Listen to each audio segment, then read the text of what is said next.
પહેલો પ્રશ્ન જોઈએ, બુદ્ધ ધર્મનું પવિત્ર પુસ્તક કયું છે? ઓપ્શન છે એ કલ્પસૂત્ર, બી ગ્રંથ સાહેબ, સી ત્રિપિટક કે ડી અવેસ્તા. તો એનો સાચો જવાબ છે સી ત્રિપિટક. ત્યાર પછી બીજો પ્રશ્ન જોઈએ, લિંગાયત કોલસાની સૌથી મોટી ખાણ ગુજરાતમાં ક્યાં આવેલી છે? એ ભાવનગરના ઘોઘામાં, બી કચ્છના પાનોદ્રોમાં, સી જામનગરના ગુલાબનગરમાં કે ડી કચ્છના માંડવીમાં. તો એનો સાચો જવાબ છે બી કચ્છના પાનોદ્રોમાં. ત્યાર પછી ત્રીજો પ્રશ્ન જોઈએ, ડીઝલ એન્જિન બનાવવાનો ઉદ્યોગ નીચેનામાંથી કયા સ્થળે વિકાસ પામ્યો? ઓપ્શન જોઈએ, એ રાજકોટમાં, બી સુરતમાં, સી વડોદરામાં કે ડી જૂનાગઢમાં. તો એનો સાચો જવાબ છે એ રાજકોટમાં. ત્યાર પછી ચોથો પ્રશ્ન જોઈએ,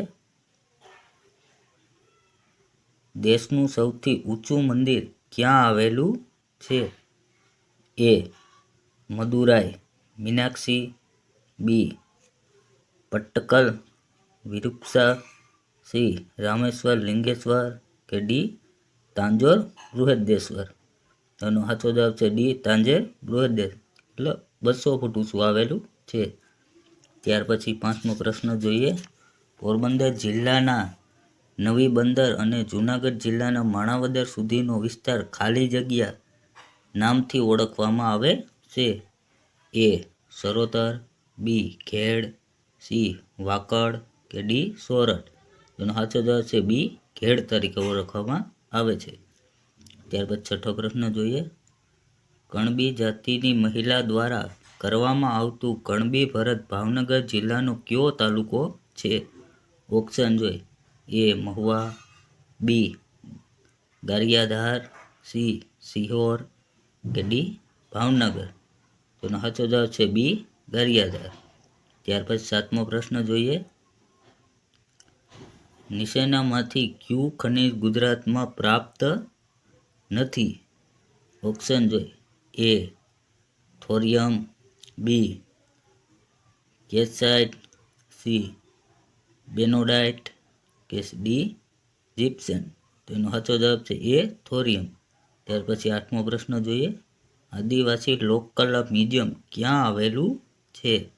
એ અમદાવાદ, બી રાજકોટ, સી વડોદરા કે ડી છોટાઉદેપુર. તો લોકકલા મ્યુઝિયમ ક્યાં આવેલું હોય આદિવાસીનું? ડી છોટાઉદેપુરમાં. ત્યાર પછી નવમો પ્રશ્ન જોઈએ, ગુજરાતની કઈ નદીને મૈકલ કન્યા તરીકે ઓળખવામાં આવે છે? ઓપ્શન જોઈએ, એ નર્મદા, બી મહી, સી તાપી કે ડી સાબરમતી. તો કઈ નદીને મૈકલ કન્યા તરીકે ઓળખવામાં આવશે? એ નર્મદાને. ત્યાર પછી 10મો પ્રશ્ન જોઈએ, કાચું છણ અને છણના બનેલા ચામડાનો ઉત્પાદનમાં ભારતનો વિશ્વમાં કેટલામો ક્રમ છે? ઓપ્શન જોઈએ, એ ચોથો, બી ત્રીજો, સી બીજો કે ડી પ્રથમ. સાચો જવાબ છે ડી પહેલો.